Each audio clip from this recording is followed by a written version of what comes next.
خاص طور پر کتے اور بلی کو پالنا یہ فیشن بنتا چلا جا رہا ہے۔ تو اس لیے بلا ضرورت ایسی چیز کو فیشن بنا لینا کہ جو حدیث مبارکہ کے خلاف ہے یہ درست نہیں ہوگا، اور اس کا نتیجہ یہ ہوا کہ اب صرف ان کو پالا نہیں جاتا بلکہ اپنے ساتھ بستر میں سلایا جاتا ہے، اور میرے جو نام رکھ دیے جاتے ہیں، میرے ٹومی کو کچھ نہیں ہونا چاہیے، میری کیٹ کو کچھ نہیں ہونا چاہیے، یہ وہ چیزیں ہیں جو ہمارے معاشرے میں انتشار اور افتراق کا سبب بنتے ہیں۔ حضرت ایک سوال یہ موصول ہوا ہے کہ آج کل مسلمانوں میں خاص کر لڑکیوں میں جانور جیسے کتا یا بلی پالنے کا رجحان بڑھتا جا رہا ہے، حتیٰ کہ وہ اپنے جانوروں کو اپنے ساتھ سلاتے ہیں۔ دین اس حوالے سے ہماری کیا رہنمائی کرتا ہے؟ جزاک اللہ۔ دیکھیں، جو سوال پوچھا گیا یہ بات بالکل ٹھیک ہے کہ ہمارے معاشرے میں خاص طور پر کتے اور بلی کو پالنا یہ فیشن بنتا چلا جا رہا ہے۔ اب تو کئی مقامات پر شاپنگ سینٹرز میں بھی دیکھا گیا ہے کہ شاپنگ کرنے گئے ہیں تو اپنے کتے یا بلی کو ساتھ لے کر گئے ہیں۔ سب سے پہلے یہ یاد رکھیں کہ کتا پالنا شرعی طور پر منع ہے بلا ضرورت۔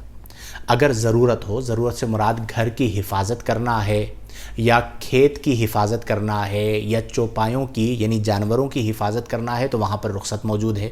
اگر بلا ضرورت گھر میں کتا پالا جاتا ہے تو نبی کریم صلی اللہ علیہ وسلم نے ارشاد فرمایا کہ لا تدخل الملائکۃ بیتا فیہ کلب، یعنی جس گھر میں کتا ہو اس گھر میں فرشتے داخل نہیں ہوتے۔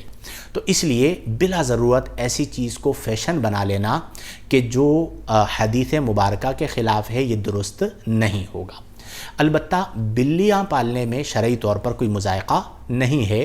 صحابہ کرام رضی اللہ تعالی عنہم، خاص طور پر حضرت ابو ہریرہ رضی اللہ تعالی عنہ بلیوں سے بڑا پیار کیا کرتے تھے، اور نبی کریم صلی اللہ علیہ وسلم نے بلی کے جوٹھے کو بھی پاک قرار دیا ہے، یعنی اس سے وضو ہو سکتا ہے۔ آپ نے فرمایا کیونکہ وہ طوافین اور طوافات میں سے ہے، گھر میں بہت زیادہ چکر لگانے والی ہے۔ تو اگر بلیاں پالی جا رہی ہیں تو شرعی طور پر کوئی مضائقہ نہیں ہے، البتہ نجاست کا اور دیگر چیزوں کا خیال رکھا جائے۔ اب مسئلہ یہ ہے کہ یہ جو کلچر ہے یہ کلچر مغرب سے ہمارے یہاں آیا، اور اس کا نتیجہ یہ ہوا کہ اب صرف ان کو پالا نہیں جاتا بلکہ اپنے ساتھ بستر میں سلایا جاتا ہے۔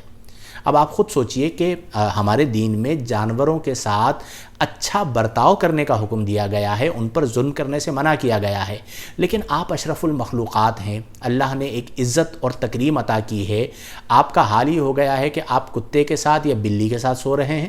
یہ کہاں کی عقل مندی ہے؟ آپ انہیں پالیں لیکن اپنے آپ کو ان سے دور رکھیں، چونکہ نجاست کا، گندگی کا، ان کا جو لعاب ہے، خاص طور پر کتے کا جو لعاب ہے وہ نجس ہے۔ پھر یہاں پر ایک اور پہلو بھی پیش نظر رکھیں کہ میں نے یہ دیکھا ہے کہ ہمارے معاشرے میں جانوروں سے پیار بڑھتا جا رہا ہے اور سگے بہن بھائیوں سے پیار گھٹتا چلا جا رہا ہے۔ یعنی اپنی سگی بہن کو اپنے ساتھ نہیں سلائیں گے لیکن اپنے کتے یا بلی کو اپنے ساتھ سلا لیں گے۔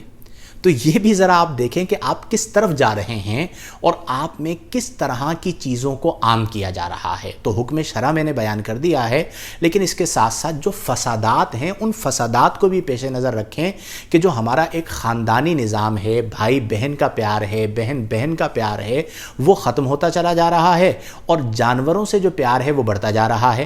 اس کی بھی ممانعت نہیں ہے، جانوروں سے پیار ہونا چاہیے، لیکن جانوروں سے پیار بہن بھائیوں کے مقابلے میں زیادہ ہو جائے اور بھائیوں کو بہنوں کو نظر انداز کر دیا جائے، ان کی دل آزاری کر دی جائے، اور میرے جو نام رکھ دیے جاتے ہیں، میرے ٹومی کو کچھ نہیں ہونا چاہیے، میری کیٹ کو کچھ نہیں ہونا چاہیے، یہ وہ چیزیں ہیں جو ہمارے معاشرے میں انتشار اور افتراق کا سبب بنتے ہیں۔ اور پھر اس کے اندر شو آف بھی آ جاتا ہے، دکھلاوا بھی آ جاتا ہے کہ جی ہم گھر سے نکلیں گاڑی میں تو پیچھے جو ہے نا وہ ہماری گاڑی کے اندر ہمارے کتے بھی موجود ہونے چاہیے جو کھڑکی سے جھانک رہے ہوں، یا ہم شاپنگ پہ جائیں جیسے بہنوں کے یہاں یہ ہو رہا ہے تو ہمارے ساتھ جو ہے وہ ہماری بلی بھی ہونی چاہیے، وغیرہ وغیرہ۔